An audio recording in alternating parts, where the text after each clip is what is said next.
Hello and welcome. This is Faceless Opinion, ordained to do your wedding at the Temple of Mara. Welcome you back to Skyrim Month, the series where I go over Skyrim-related topics throughout the entire month of November.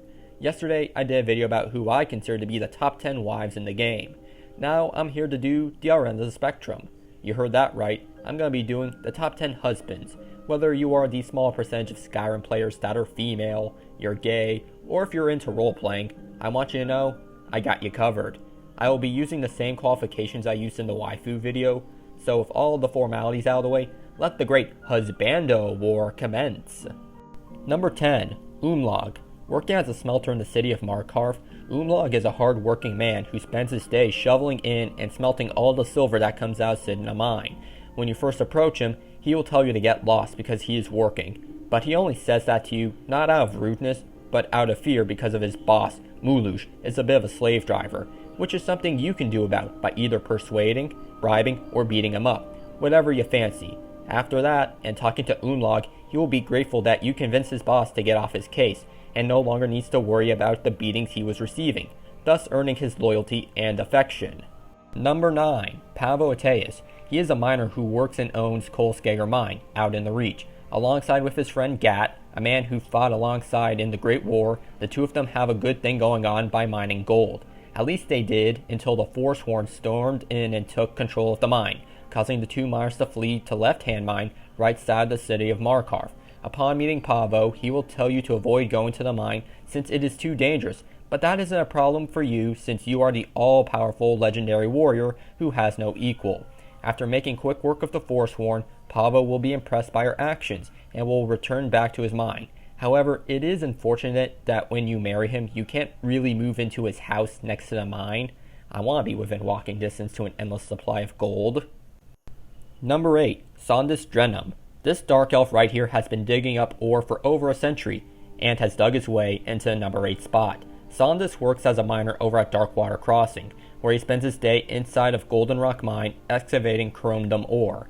I would say that he is a kind-hearted individual who cares about the health and well-being of his fellow miners, so much so that he often orders medicine to help with the frequent coughing fits due to all the thick dust down in the mine shaft, something that he will ask for your help by sending a message to Windhelm so that they can get more medicine.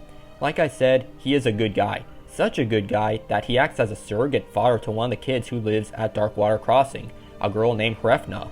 All in all, a solid catch if you ask me. Number 7. Marcurio.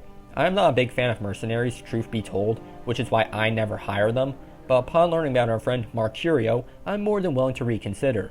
This feisty and sassy mage can be found at the Bee and Barb over in Riften, and for the low price of 500 gold, he can become a follower. And during your many adventures, you begin to fall in love with his snarky commentary, which he has a lot of. For example, try not to walk into any spike-filled pits or filthy skeever dens. Not to mention, he has a love for dwarven culture and technology, which is something I'm fond of too. Man, now I feel bad for snubbing this guy from my top 10 followers list. You know what? Screw it. Effective immediately, the follower list from earlier in the month is now a top 11 list, and Marcurio is now on the list. I think he deserves that. Number 6. Omund. Nordic by birth, he decided to take the road less traveled and chose to enroll at the College of Winterhold, despite the fact that Nords do not trust mages nor magic, something that Omund's parents were rather vocal about since they want him to be a farmer or a hunter instead of being a mage, which kind of puts some tension between him and his family. But no matter how much he may dislike his family, he does still care for them, which is evident by his quest, where you have to help retrieve his family amulet. Just like Braylina, I only wish more was done with him during the actual College of Winterhold quest line, but yet again, that is neither here nor there. Number 5. Scouts-Many-Marshes. The Argonians that take residence in Windhelm have it rough, but a fair share do not have the same hatred that some may have. Scouts-Many-Marshes is one of those people. He wants everyone in the city, Nords, Argonians, and Dark Elves, to live together in harmony. Unfortunately, that is not the case since the Argonians are forced to live outside of the city, and the only jobs they can get are the ones that require to work at the docks, to which they are not being well compensated for, since their boss, Torbjorn Shattershield, believes that an Argonian dock worker should be paid less than a Nord. That's screwed up, but it is something that you can easily resolve by either persuading, bribing, or beating him up, whatever you fancy. Then after talking to SMM, he is grateful to you, and may or may not be willing to do a revised version of the lusty Argonian maid, called the lusty Argonian butler.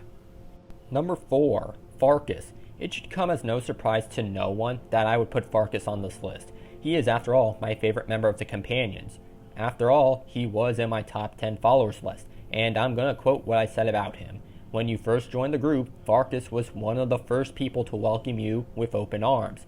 He was also there with you when you were doing your first real test for the group, during the Proving Honor quest, where Farkas reverts out of his werewolf form. He approaches the Dragonborn and says, "I hope I didn't scare you," after mauling a whole bunch of silver hands just a few seconds prior.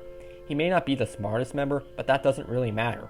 I consider him to be the cinnamon bun of the Companions. He is best boy. Number 3. Balimund.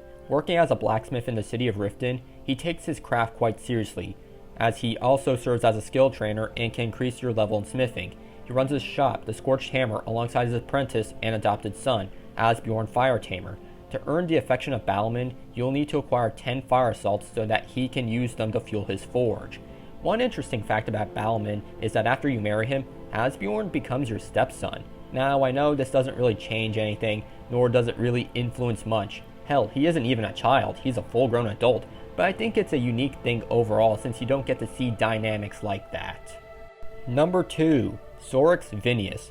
Working out of the Winking Skeever, the inn located in Solitude, he works alongside the owner and his father, Corpulus, and his sister, Minette. Sorix is one of the few people in the city who was in attendance for Rogvir's execution, and if you ask him about Rogvir, he will say that he would play pranks on him when they were younger, even admitted that he put a beehive in his bed. So yeah, he has no love for Rogvir at all, even going so far to say that he was not an honorable Nord.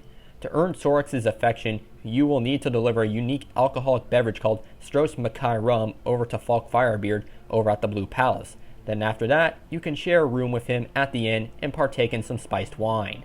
How romantic. Number 1. Quintus Navale.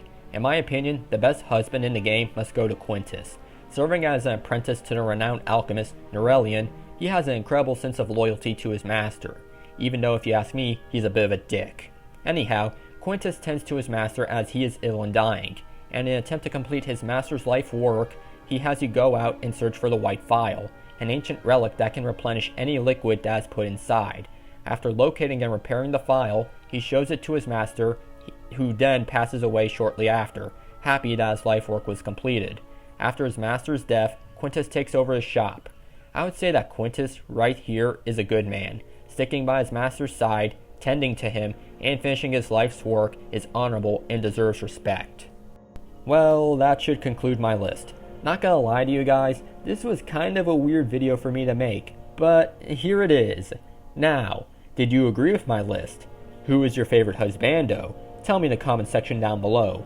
If you enjoyed the video, be sure to leave a like and make sure you subscribe for more of that Skyrim month content. Until next time, I will catch you all on the flip side.